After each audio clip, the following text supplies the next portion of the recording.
నమస్కారం,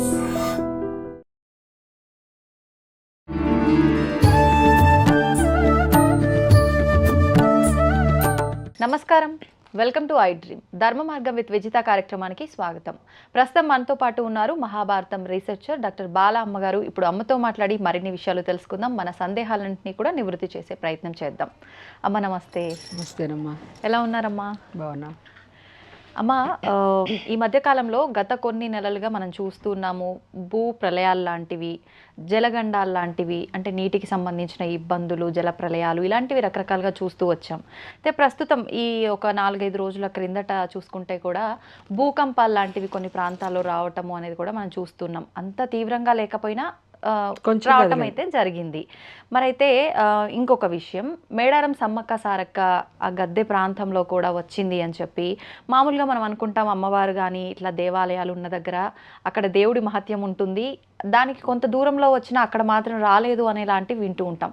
కానీ అమ్మవారి గద్దె కూడా కదలడం జరిగింది అని చెప్పి కూడా విన్నాం. అది వాస్తవం ఎంతవరకు తెలియదు. కానీ అంటే ఇప్పుడు ఇలా జరిగింది అమ్మవారి ప్రాంతంలో కూడా అనంటే అమ్మవారికి ఏమైనా కోపం వచ్చిందా? అంటే మనం ప్రస్తుత చూసుకుంటే సమాజంలో పాపాలు ఎక్కువైపోతున్నాయి కాబట్టి దేవుడు ఇవన్నీ ఫిల్టర్ చేయడానికి ఇలాంటివి తీసుకొస్తుంటాడు అంటారు కదమ్మా. అలా ఏమైనా జరిగింది అనుకోవచ్చా? రాబోయే 2025లో ఇలాంటివి ఇంకా వచ్చే అవకాశం ఉందా? ఏం చెప్తారమ్మా దాని గురించి? ఇది చాలా పెద్ద విషయం. ఎందుకంటే అసలు పాపం అంటే ఏమిటి? ముందర అధర్మం, పాపం ఇవన్నీ వాడేస్తున్నాం. పాపం అంటే మనం చేయకూడని పనులు చేయడమే పాపం. అవును కదా. పుణ్యం అంటే మనం చేయవలసిన పనులు చేయడం పుణ్యం. అవునమ్మా. పాపం చేస్తే బాధ వస్తుంది, మనం కష్టాలను అనుభవిస్తాం. పుణ్యం చేస్తే సుఖాన్ని అనుభవిస్తాం, అందరికీ తెలిసిందే. అంతే. కానీ మనకందరికీ కూడా పుణ్యం కావాలి, పాపం వద్దు. కానీ అదే చేస్తుంటాం. చెయ్యడం విషయానికి వచ్చేసరికి పాప కర్మలు అనేవి చాలా సుఖంగా చేస్తాం కదా. అవును అవును. కష్టం ఉండదు. అదే పుణ్యం చెయ్యాలి అంటే కష్టం, శారీరకంగా కష్టపడాలి, మానసికంగా కష్టపడాలి. అవును, ఇవన్నీ ఇవన్నీ ఉంటాయి. మెయిన్గా పుణ్యపాపాల వలన ఇదంతా జరుగుతుంది అనుకుంటున్నాం. అసలు ఇప్పుడు కాదు, ఇప్పుడు రేపు 2025 కానీ తర్వాత కానీ ఎప్పుడైనప్పటికీ కూడా మన పనులు మనం ఎప్పుడైతే చేసుకోవడం మానేసి, అంటే మన కర్తవ్యాలను మానేసి కేవలం ఒక మూఢ భక్తి అనొచ్చు, అలాగే వెళ్ళిపోతున్నాము అని చెప్పినంటే అది దైవం మీద వేయడం కాదు, మనల్ని మనమే. అంటే భగవంతుడు ఏం చెప్పాడు భగవద్గీతలో? నీ కర్తవ్యాన్ని నువ్వు చెయ్యి అన్నాడు తప్పితే నన్నే పూజిస్తూ కూర్చో అని చెప్పలేదు కదా. అవును. ఇప్పుడు మేడారమ్మ సమ్మక్క సారక్క కానీ లేదంటే ఇంకో దేవాలయం కానీ అదంటే భూమి కంపించింది, కదిలింది, గద్దె కదిలింది అంటున్నారు. అవును. మరి సాక్షాత్తు తవ్వే తీసేస్తున్నారు విగ్రహాలని. అవునమ్మా. మరి అప్పుడేమంటున్నావు? అప్పుడేమనట్లేదు కదా. దీనికంతా మూలం ఏమిటంటే మనలో అంటే భగవంతుడు అనేవాడు ఒక విగ్రహంలోనే ఉన్నాడు అని భావిస్తున్నాం మనం. అవును. పోనీ విగ్రహంలో ఉన్నాడని చెప్పి భావించి మనం చేసే పనులు మనం సక్రమంగా చేస్తున్నావా? లేదు. పూజలకి పునస్కారాలకి వెళుతున్నారు అందరూ. పూజలు ఎక్కడ ఏ క్షేత్రం చూసినా బ్రహ్మాండంగా. ఇదివరకు అసలు ఎంతమంది జనాలు ఉండేవాళ్ళు కాదు, ఇది ఏమీ ఉండేది కాదు. కానీ ఎక్కడ పడితే అక్కడ ఉంటున్నారు. కానీ వెళ్ళేటప్పుడు విధానం ఎలా వెళుతున్నారు మనం చూసుకోవాలి కదా. మనం ఎలా వెళ్ళాలి? పవిత్రంగా వెళ్ళాలి గుడికి వెళ్ళినప్పుడు. లేదంటే ఆ గుడి అనేది విగ్రహం మహర్షులు ఎవరో మహాత్ములు ప్రతిష్ఠించిందే కావచ్చు, కానీ ఆ ఉన్నటువంటి క్షేత్ర మహాత్మ్యం ఎప్పుడూ పోదు, ఎప్పుడూ కూడా. ఓకే. అంటే అక్కడ విగ్రహ ధ్వంసం జరిగినా, ఇప్పుడు ఏదైతే దాడులు అవుతున్నాయి అవన్నీ అయినా కూడా అక్కడ మహిమ ఉంటుంది, క్షేత్ర మహాత్మ్యం. మరి అంత మహిమ ఉన్నప్పుడు ఇలాంటివి జరుగుతుంటే భగవంతుడు ఏదో ఒక రూపంలో ఎవరికన్నా తెలియజేయడమా, ఇంకేదో రకంగా అది అలా జరగకుండా చేయటమా, ఎందుకు జరగలేకపోతున్నాయమ్మా? భగవంతుడే వచ్చి, కృష్ణ పరమాత్మే వచ్చి, నాయన దుర్యోధన నువ్వేం చేయొద్దు, ఇలాగా వాళ్ళ రాజ్యం ఇచ్చేసే వాళ్ళకి అంటే విన్నాడా? లేదు. భగవంతుడు అని చెప్పి అందరూ గుర్తించారు. తండ్రి కూడా గుర్తించాడు కదా, ధృతరాష్ట్రుడు కూడా గుర్తించాడు. సాక్షాత్తు ఆయన ఏమీ ఏదో మనలాగా తిరిగే మనిషి కాదు అని వాడు గుర్తించలేదు. మన పక్కన భగవంతుడు అనేవాడు నిజంగా వచ్చి ఇలా చెప్పిన వాళ్ళు వినే పరిస్థితి కాదుగా ఇప్పుడు. అంతే, ఎవరు ఆయన రాడు. మహాత్ములు ఉన్నారు. అరే ఇలా చెయ్యండి అలా చేయొద్దని చెప్తున్నారు, ఎవరైనా వింటున్నారా? ఇంకా ఎలాగా ఎవరు ఆప్ చేయగలరు ఇంక దాన్ని? మన కర్మ ఏదైతే ఉందో దాన్ని అనుభవించక తప్పదు. మంచి చేసినా చెడు చేసినా సరే. రావణాసురుడు ఉన్నాడు. రావణాసురుడు స్త్రీలోలుడు. చూసిన ఆడదాన్నల్లా తీసుకెళ్ళి లంకలో పడేయడమే వాడి పని కదా. అలాంటి మంత్రులు కూడా ఉన్నారు తన దగ్గర, మంచి చెప్పే విభీషణుడు లాంటి వాళ్ళు కూడా ఉన్నారు. కానీ యుద్ధం వస్తే ఏమైంది, మొత్తం తుడిచిపెట్టుకు పోయారు కదా అందరూ కూడా. మంచి చెప్పేవాళ్ళు పోయారు, ఒక విభీషణుడు మాత్రం ఉన్నాడు, మిగతా అందరూ పోయారు. ఇతను చేసినటువంటి స్త్రీ ఆడవాళ్ళని చెరబట్టడం కారణంగా మొత్తం పోయారు. ఇప్పుడు మంచివాళ్ళు కొంతమంది ఉంటారు, చెడ్డవాళ్ళు ఉంటారు. దీన్ని అనుభవించేటప్పుడు అందరం అనుభవిస్తాం. అవును కదా. ఇప్పుడు అమ్మవారిని అక్కడ అమ్మవారు లేదా శక్తి లేదా అనుకోవడానికి లేదు. ఆవిడకి రెండూ సమానమే. ఆవిడకి అలా అని చెప్పి ఆవిడ భక్తుల్ని కష్టపెట్టకుండా ఉంటుందా? ఇంకా వాళ్ళే ఎక్కువ కష్టపడుతున్నారు కదా, భక్తులే ఎక్కువ కష్టపడుతున్నారు కదా. ఒకటి మెయిన్గా మనకి మన భూమి దేని మీద ఆధారపడి ఉంటుంది అంటే చక్కటి శ్లోకం చెప్పారు మనకి స్కాంద పురాణంలో. గోభిః విప్రైశ్చ వేదైశ్చ సతీభిః సత్యవాదిభిః అలుబ్ధైః దానశీలైశ్చ సప్తభిః ధార్యతే మహి అని. 7 మోస్తారట భూమిని. భూమిని మోయడం అంటే ఏదో మనం మోయడం కాదు. ఆ భారాన్ని, పుణ్యం కానీ పాపం కానీ వేళ వలన వస్తుంది అని. భూభారం ఎక్కువ పెరిగిపోతే వీళ్ళు కూడా మొయ్యలేని పరిస్థితుల్లో ఉంటే అప్పుడు మనకి పురాణాల్లో కనిపిస్తూ ఉంటుంది విష్ణుమూర్తిని శరణు వేయటం, ఆయన సాక్షాత్ అవతారం రావడం. సరే, మెయిన్గా వీళ్ళు ఎవరు అంటే గోభిహి, ఆవులు. ఆవులు భూమి భారాన్ని మోస్తున్నాయట. ఇంకా విప్రైహి, విప్రులు అంటే బ్రాహ్మణులు మోస్తున్నారు. వేదాలు మోస్తున్నాయి. సతీభిహి, మన స్త్రీలు సాధ్వీమణులు ఎవరైతే ఉన్నారో, భర్తని అత్తమామల్ని ఇంట్లో సేవించేవాళ్ళు ఎవరైతే ఉన్నారో వీళ్ళు మోస్తున్నారు. వీళ్ళేమి వెళ్ళిపోయి పోరాటాలు చేయక్కలే రోడ్డునెక్కి. వీళ్ళు ఇంట్లో మన ధర్మం మనం నిర్వర్తించుకుంటే చాలు, ఆటోమేటిక్గా అందరూ రక్షించబడతారు. సత్యవాదిభిహి, ఎప్పుడూ సత్యాన్ని చెప్తారట. ఎట్టి పరిస్థితుల్లోనూ కూడా అబద్ధం చెప్పని వాళ్ళు ఉంటారు కొంతమంది, వ్రతం ఉంటుంది వాళ్ళకి. అలాగా అలుబ్ధైహి, లుబ్ధత్వం అంటే అన్నీ నాకు కావాలి అనుకోవడం, అత్యాస. చూసిన ప్రతి వస్తువు, ఓ ఇది బాగుంది ఇచ్చే విజిత గారు ఇచ్చేసేయండి నాకు చాలా బాగుంది, లేదా ప్రతిదీ లాక్కోవడం. ఓకే, మన దగ్గర ఉంది లేదో అని కాదు, ఎదురుకుండా కనిపించింది బాగుంది మనం లాగేసుకోవాలి ఒకటి.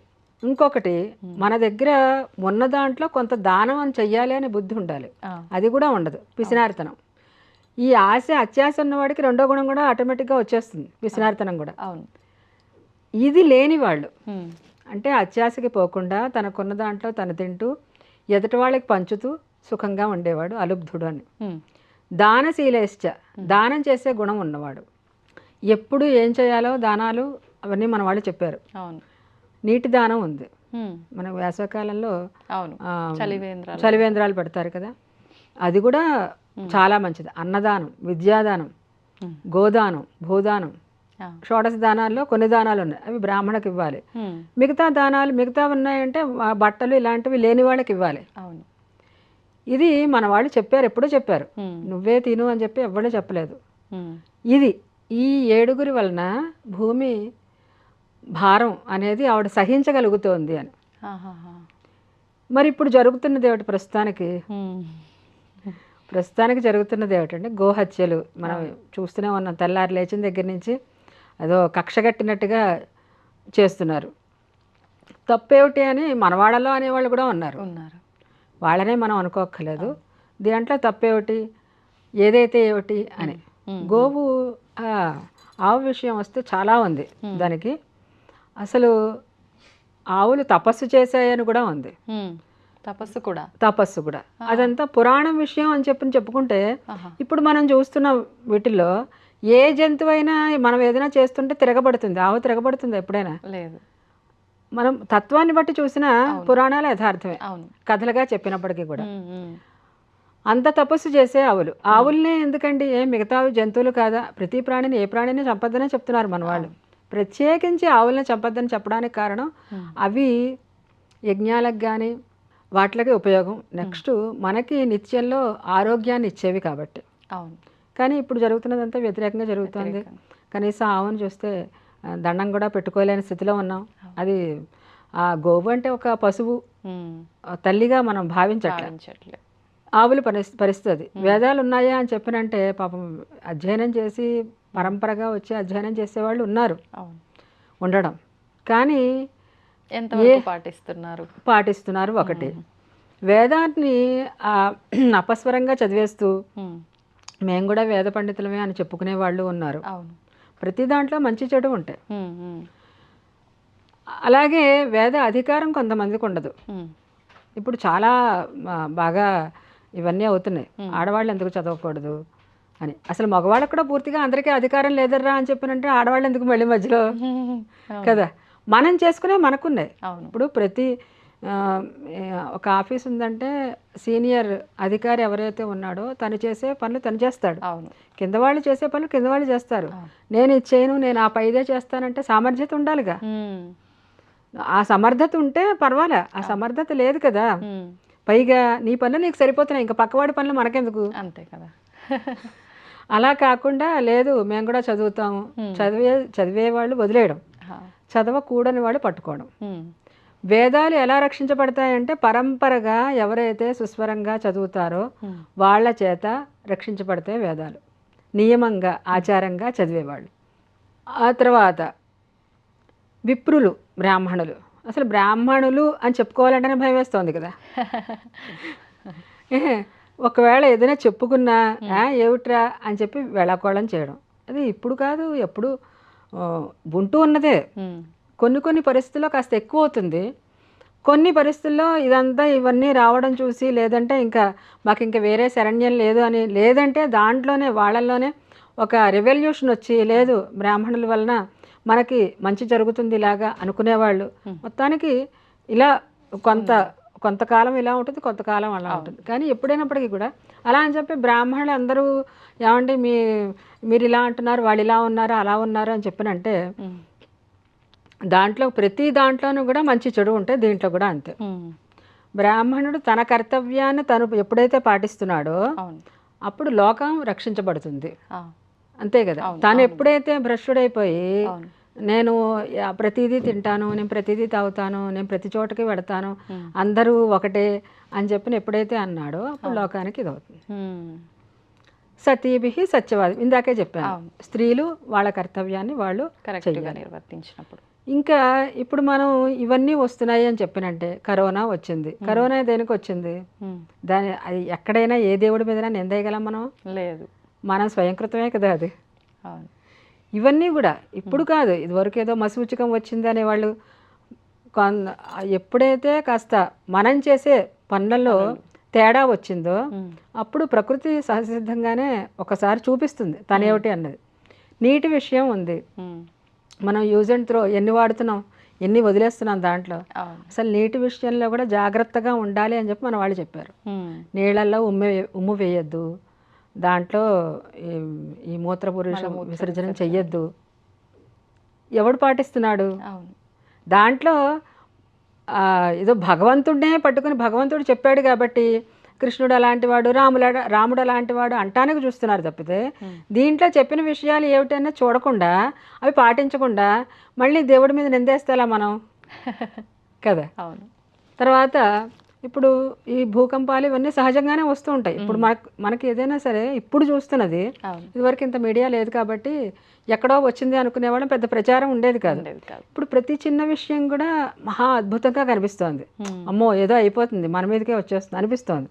ఇదివరకు కూడా వచ్చాయిగా, భూమి కంపించడం అక్కడక్కడ జరిగింది, కొన్ని చోట్ల అయితే ఆ ఇళ్ళు అవి కూడా కొంచెం ఇదయ్యా అని చెప్పి మనం అనుకున్నాం. ఆస్తి నష్టం, ప్రాణ నష్టం జరిగినవి కూడా ఉన్నాయి. అంతే తప్పితే ఇలాంటివేమో జరుగుతాయి తప్పితే మనకి 5 ఏళ్లకో 10 ఏళ్లకో ఇలాంటి మార్పులు వస్తూ ఉంటాయి ప్రకృతిలో, మనం చేసుకునేవే. ప్రకృతి కాలుష్యం చేసినా లేదంటే మన ధర్మాన్ని మనం పాటించకుండా ఇలా మనం చేసినా అంతా ఒకదానికొకటి కుటుంబానికి సమాజానికి దేశానికి లింక్ ఎలాగో మనం చేసే పనులకు కూడా మొత్తం సమాజానికి అంతటికి లింకే, ఏ పని చేసినా సరే. ఓకే. ఇప్పుడు సపోజు ఇంట్లో కనుక మనం సరిగ్గా ఉండకుండా, ఇంట్లో మనం ఒక ఐకమత్యత లేదనుకోండి, బయట వాళ్ళని ఏం చేసుకోగలం మనం? అవును. తర్వాత వీళ్ళు బయటికి వెళ్ళిన తర్వాత వీళ్ళు ఏం సాధించగలరు? ఇంటి దగ్గర నుంచే ప్రారంభం అవుతుంది ఏదైనా సరే. అలాగా సరే ప్రళయాలు ఇవి అని చెప్పనంటే ఇప్పుడప్పుడే ఏం వచ్చేవేం కాదు. ఇలాగా సునామీ వచ్చింది, ఏమైంది, ఆ చుట్టుపక్కల ఏదో వస్తుంది అంతే. అక్కడ వాతావరణం కాలుష్యం ఎక్కువైనా, ఇలాంటివి కొంచెం ఎక్కువైనా వస్తుంది, మళ్ళీ సెట్ అయిపోతాం. అలాగే కలియుగం అంతం అంతం అనుకున్న ఇప్పుడప్పుడే ఏమీ అంతం అవ్వదు. ఇంకా మనం కలియుగే ప్రథమ పాదే, మొట్టమొదటి పాదంలోనే ఉన్నాం. ఇంకా ఎన్ని చూడాలో ఇలాంటివన్నీ కదా, ఇంతకు మించినవి కూడా బాగా పెరుగుతుంది. మధ్యలో కొంచెం కాస్త ప్రశాంతంగా ఉండడానికి ఏదో కాస్త ఉంటుంది తప్పితే పెరుగుతూ ఉంటాయి. మళ్ళీ కొత్త నీరు వెళ్ళిపోయి పాత నీరు వెళ్ళిపోయి కొత్త నీరు వచ్చినట్టుగా కాలం కూడా అలా జరుగుతూనే ఉంటుంది అంతే. ఈ కలియుగం అయిపోయినా ప్రళయం అనేది పూర్తిగా అంత మునిగిపోయేంత ప్రళయము రాదు. ఇప్పుడు 2020 అనుకున్నాం, 2000 అనుకున్నాం, అమ్మో 2000 సంవత్సరం వస్తుంది, ఎన్ని అద్భుతాలు జరుగుతాయో అనుకునేదాన్ని అప్పట్లో. ఏముంది, తెల్లారింది మళ్ళీ మొదలే, అంతే. నిన్నటికి వాళ్ళకి ఏం తేడా లేదు, అంతే. ఇలాగే ఉంటుంది. ఇలాంటి ఇబ్బందులు ఒడిదొడుకులు తప్పదు. కాకపోతే ఒక్కోసారి ఎక్కువ, ఒక్కోసారి తక్కువ. మనం సుఖము దుఃఖం రెండు ఉంటాయి, రెండు కలిసిందే జీవితం అంటే. మనకే కాదు, మనుషులుగా మనకే కాదు, జంతువులకి పశుపక్షాదులకు లేవా? అవును, అవి కూడా అంతే. తెల్లారి లేచిన దగ్గర నుంచి అవి వెతుక్కుంటూ ఉండాలి. ఇంకా మనం వంట చేసుకోవడం ఇవన్నీ మనకొచ్చు కాబట్టి, ఒక మనిషిగా మనకొచ్చు కాబట్టి మనం అన్ని సమకూర్చుకొని ఇంట్లో పెట్టుకున్న వండుకోవడానికే బాధపడుతున్నాం. పాపం అవి వెతుక్కోవాలి, ఎప్పటికప్పుడు వెతుక్కోవాలి. ఇంకొకళ్ళ పరాధీనం అవి, వాట్ల బతుకులన్నీ పరాధీనం. మనం 4 మెతుకులు వేస్తేనే అవి తింటాయి, లేకపోతే లేదు. అవును. అందుకని ఇవన్నీ తప్పదు, ప్రతి మనిషికి తప్పదు. ఇవన్నీ భూకంపాలు లేకపోతే ఈ నీటి ఇవి కానీ సునామీలు కానీ ఏవైనా వస్తూ ఉంటాయి, పోతుంటాయి తప్పితే మనమేమి పెద్ద ఒకవేళ మన ప్రాంతాల్లోనే వచ్చిందనుకోండి, అదృష్టవంతులు అయితే బతుకుతాం, లేకపోతే లేదు, అంతే. మనం చేసిన పుణ్యం అంతా ఇంత ఉంటే కనుక మనం ఉండగలుగుతాం. అలా అని పోయిన వాళ్ళందరూ పాపవంతులని కాదు, అంటే మనం ఇక్కడ ఇంతకాలం ఉండాలని రాసి ఉంటుంది కదా. అవును, దానికేం పెద్ద భయపడాల్సిన అవసరం లేదు. ఒక్కొక్కసారి రోగాల రూపంలో వస్తుంది, ఒక్కొక్కసారి భూమి, ఒక్కొక్కసారి నీళ్లు, పంచభూతాల పరంగా తప్పితే ఇంకా ఆరోది ఏం రాదు కదా. అవును, అంతే అమ్మా, అంతే. ఈ పంచభూతాల్లో మనం ఏదైతే మనం కాలుష్యం చేస్తున్నామో దాని వలన, ఏదైతే మనం అధర్మంగా అంటే నడవలసిన తీరులో నడవకుండా ప్రవర్తిస్తున్నామో అదే కదా కాలుష్యం అంతా కూడా దానివల్లనే వస్తుంది. ఇప్పుడు ఎక్కువ ఇదివరకు మాంసం దుకాణాలు కానీ ఇవి కానీ ఎక్కువ ఉండేవి కాదు, ఎక్కడో ఊరు చివర ఉండేవి, అంతే. ఇప్పుడు రోడ్డుకి 4-5 ఉంటున్నాయి. వాడు అమ్ముకున్నంత అమ్ముకుంటాడు, కొనుక్కున్నంత కొనుక్కుంటారు, మిగతాది ఏమవుతుంది? అది మొత్తం బయటపడేస్తే ఏమవుతుంది? అదంతా కూడా కాలుష్యమే కదా. కాలుష్యం ఇలాగ మనం సూక్ష్మంగా ఆలోచిస్తే ఇదంతా మన వల్ల జరిగేది తప్పితే దేవతలు దేవుళ్ళ వల్ల కాదు. ఓకే, చాలా మంచిగా వివరించారమ్మా, చాలా చక్కగా. నిజంగా ఇప్పుడు ఏదైతే జరుగుతుందో అదంతా కళ్ళకు కట్టినట్టుగా మీ మాటల ద్వారా వివరించారు. ధన్యవాదాలమ్మా. నమస్తే.